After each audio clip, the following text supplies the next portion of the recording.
Segunda série, tudo bem? Bom, espero que esteja tudo bem. Agora a gente vai dar continuidade à matéria da apostila, tá? Capítulo 14, módulo 14, semântica 2, do livro 4. Vamos lá. Hoje a gente vai falar sobre as informações implícitas em um texto, tá? Aquelas informações assim que a gente vê entre as entrelinhas, sabe? Que a gente lê e fala, tem alguma coisa aqui, sabe? Ou até quando alguém, vamos puxar para o nosso cotidiano, né? Quando alguém dá mole assim pra gente, a gente fica, será que isso aqui tem, essa atitude tem um quê ou não tem? Essa pessoa tá me dando mole ou não tá? Então, sabe, quando a gente fica naquela dúvida, é isso aqui que vai acontecer em relação aos textos. Para se compreender um texto, muitas vezes é preciso ir além do que está escrito explicitamente. Para isso, é preciso ler nas entrelinhas, buscando as informações implícitas, aquelas que depreendemos ao fazer inferências. Entende-se como inferência o processo de raciocínio em que se conclui uma informação a partir de outra já conhecida, sendo esta última uma informação que está posta no texto ou que é depreendida do contexto. Toda informação implícita no texto é sempre inferida. Então, vai ter algum elemento que vai te dar uma base para você poder inferir alguma coisa, né? Supor alguma coisa e pegar a informação que está ali, que não tá sendo dita de maneira explícita, tá? Então, os principais tipos de informação implícita nos textos são os pressupostos e os subentendidos. Vamos analisá-los a seguir. Pressupostos. Os pressupostos são implícitos que se depreendem de alguma informação posta no texto por meio de um marcador linguístico, uma palavra ou expressão. Para exemplificar, consideremos o enunciado a seguir. Quando João voltará para casa? Desse enunciado, podemos inferir a informação de que João saiu de casa. É óbvio, né? Porque para imaginar que horas ele volta, ele tem que ter saído. Isso é possível devido à presença do verbo voltar. Dizemos então que voltar é um marcador linguístico da pressuposição, pois ele carrega implicitamente a informação de que houve a ação de sair. Só é possível ocorrer a ação de voltar se primeiro houver a ação de sair, como eu já havia dito. Agora vamos ler o texto a seguir aí, né, no qual se podem identificar alguns pressupostos. Ex-Paquita desmente.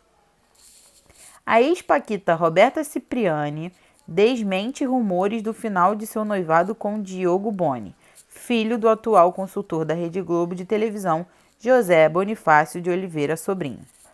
Ela me garantiu que está muito bem com o rapaz e que passaram o carnaval juntinhos em Angra dos Reis.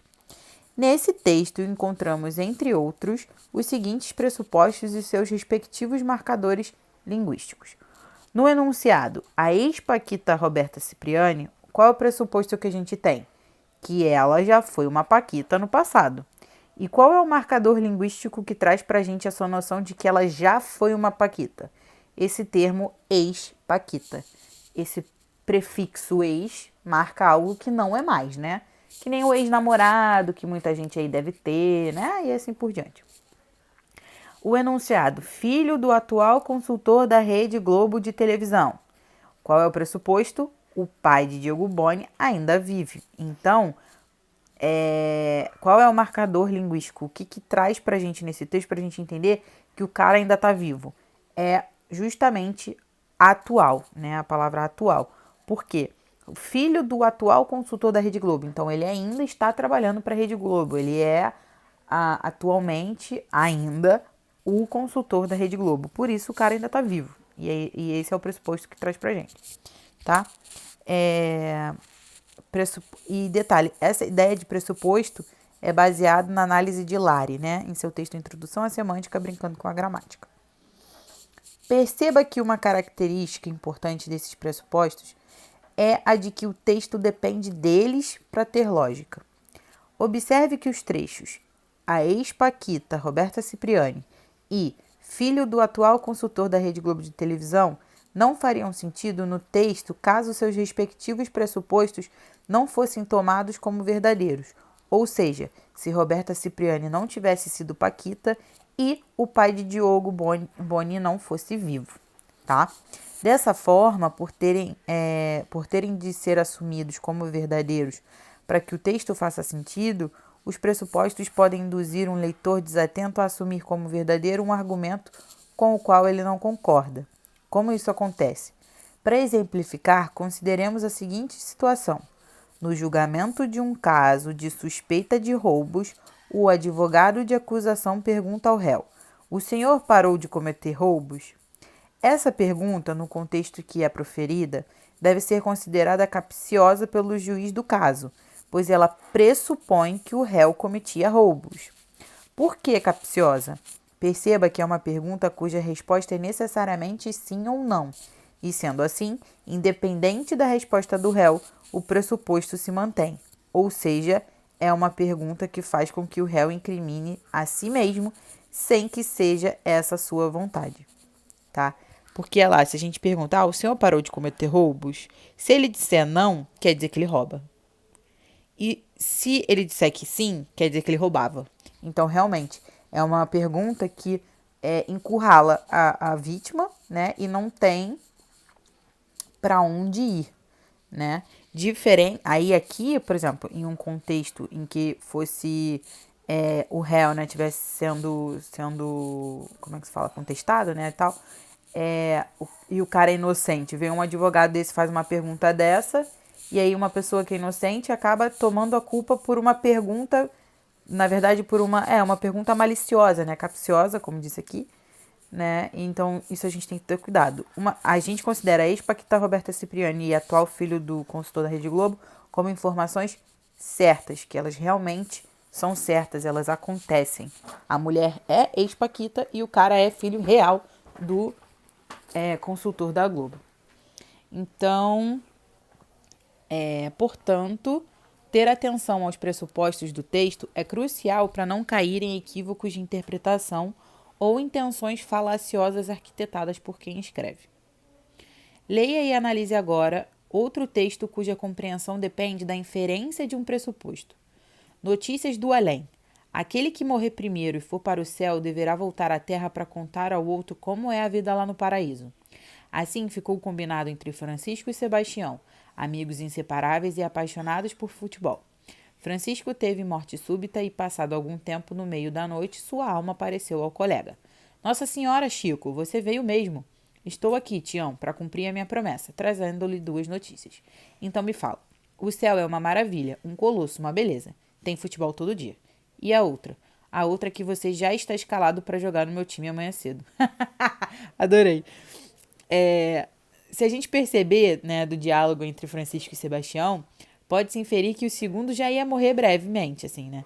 O que gera o pretendido efeito de humor do texto e por a causa de eu ter rido igual a doida agora. Essa inferência é possível devido à pressuposição acionada pela última fala expressa no texto. A frase, perdão, a outra é que você já está escalado para jogar no meu time amanhã cedo, o que pressupõe que Sebastião jogará futebol no time de Francisco, né? Ao associar essa informação, né, desse pressuposto, a outras informações explícitas e contextuais do texto, como Francisco morreu, é uma informação explícita. Após morrer, Francisco foi para o céu e conheceu o paraíso, é o que também foi explícito. Por conhecer o paraíso, Francisco sabe que lá se joga futebol todos os dias, é o que o texto disse. E em um time de futebol do paraíso só jogam pessoas que faleceram, é o que a gente entende. Porque se o cara foi pro céu, no céu tem jogo de futebol todo dia, então quem são as pessoas que estão jogando futebol? Realmente as pessoas que morreram. Isso é o que a gente depreende do texto num todo. Então, conclui-se que Sebastião irá morrer. Perceba que para se compreender o texto Notícias do Além, não se pode considerar apenas o que está explícito, posto no texto. É preciso também relacionar as informações explícitas com os pressupostos e as informações contextuais que nela se apresentam. Bom, a partir disso, né, a gente já viu o que é um pressuposto, né, a partir do que a gente entende sobre informação implícita, na verdade. Agora a gente vai entender o que é o subentendido, que são os subentendidos. Prestem atenção. As informações subentendidas, ao contrário das pressupostas, não são marcadas por elementos linguísticos no texto. Apenas são inferidas pelo contexto, sendo entendidas de modo mais sugestivo. A interpretação do subentendido depende sempre do contexto em que o texto está inserido, diferindo assim da pressuposição que tem interpretação marcada. Para ter uma primeira ideia de como os subentendidos influenciam o sentido e a compreensão de um texto, leia a seguir a análise do diálogo de uma tirinha. Diálogo entre Agar e Ed Sortudo, personagem de uma tira. Eu amo as tirinhas do Agar. Ele é muito engraçado. Ed pergunta: Agar, o que significa a expressão os opostos se atraem? Agar responde: significa que você vai se casar com uma mulher bonita, inteligente e de grande personalidade. Tudo que ele não é. Tudo que o Ed não é. Note que ao afirmar você vai se casar com uma mulher bonita, inteligente e de grande personalidade, Agar sugere que Ed é o quê? Feio, desprovido de inteligência e de personalidade pouco interessante. Uma vez que se a gente entende que os opostos se atraem, se a mulher é toda maravilhosa, justamente o Ed é o quê? Não é nada maravilhoso, né? Então, isso é o que fica subentendido, né? A partir do contexto aqui que a gente viu, né, da leitura da tirinha.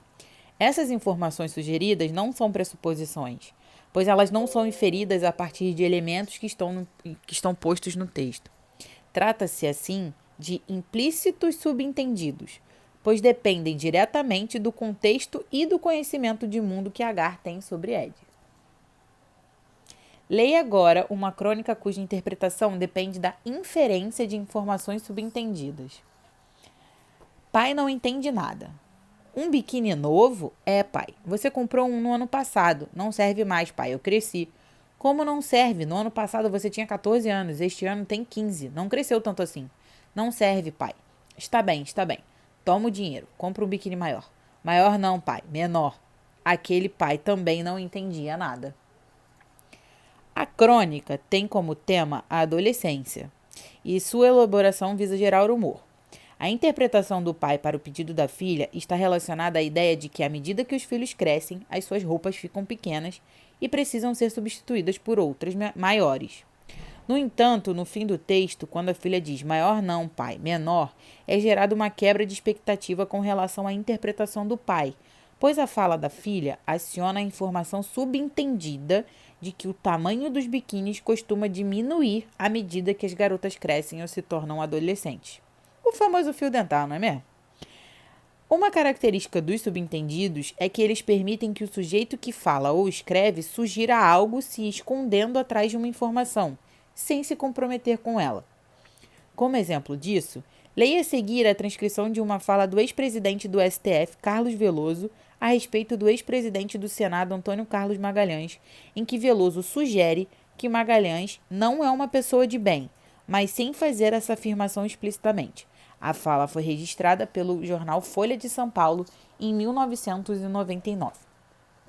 Esse senhor, eu já disse mais de uma vez, não tem condições para julgar os meus atos.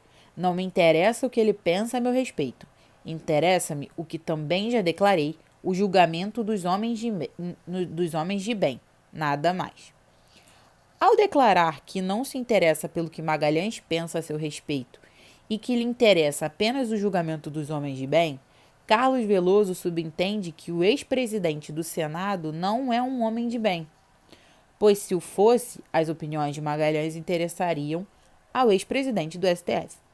Note, porém, que a ideia de que Antônio Carlos Magalhães não é um homem de bem não é afirmada explicitamente, mas apenas sugerido pelo Veloso. Então a gente pode ver que não depende de como é que se diz, de um marcador linguístico, né? Não tem uma palavra, uma expressão ou algo que esteja ali e que vai nos inferir uma relação para uma pressuposição. E sim, um contexto, né? A gente vai lidar com o contexto, como a gente viu da crônica lá da adolescência, como a gente viu da questão dos opostos que se atraem, né? A gente vai ver um contexto, né? Que a fala está sendo dita, que é o que está sendo dito, e extrair informações a partir do que as pessoas estão falando, né? Subentender, né? Pegar essas informações atrás de outras, veladas por outras, né? E isso é muito complicado, né? Isso é bem perigoso. Essas coisas subentendidas da vida são perigosas. São perigosas.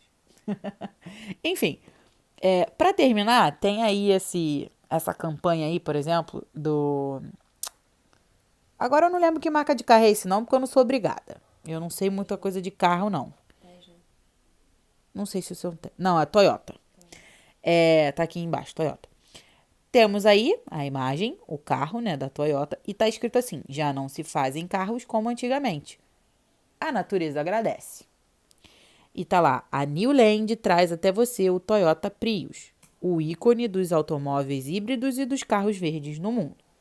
De primeira, assim, que a gente olha, vê o carro, vê a natureza e tal, ok. Temos todas essas informações. Aí tem assim, já não se fazem carros como antigamente. Essa frase, essa oração, diz pra gente o quê? Que os carros de hoje não são iguais aos de antes. Tecnicamente, quando a gente diz isso, a gente diz num contexto de que o que é atual não é tão bom quanto o que tinha há anos atrás. Por exemplo, não se fazem mais filmes como antigamente. Não se fazem, sei lá o que, como antigamente. Já não se faz como antigamente. Então, assim, dá uma ideia de que o que era antes, o que é antigo, é melhor do que aquilo que é atual.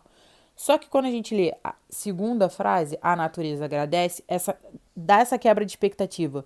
O que a gente pressupôs, o que a gente entendeu, na verdade, quebra totalmente. Porque aqui a gente começa a entender que o carro de antigamente poluía muito, né? Era muito ruim para a natureza, né, para o meio ambiente, porque é muito poluído e tal, a fumaça, essa questão toda. E hoje já essa realidade está mudando, né? Os carros estão vindo de maneira híbrida, né? Até elétricos tem para não poder soltar esse fumaceiro todo aí, né? Para não piorar a situação do planeta.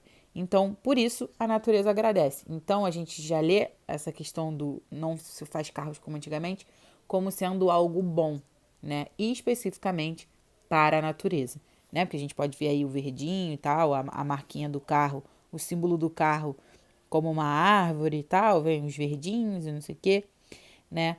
É o que nos ajuda a entender o que está sendo dito aqui, tá? Na verdade, o que está aqui é de maneira subentendida, tá? Nesse anúncio. Bom, eu espero que vocês tenham entendido. Pode ser um pouquinho difícil, um pouquinho confuso, tá? Mas até parecido, na verdade.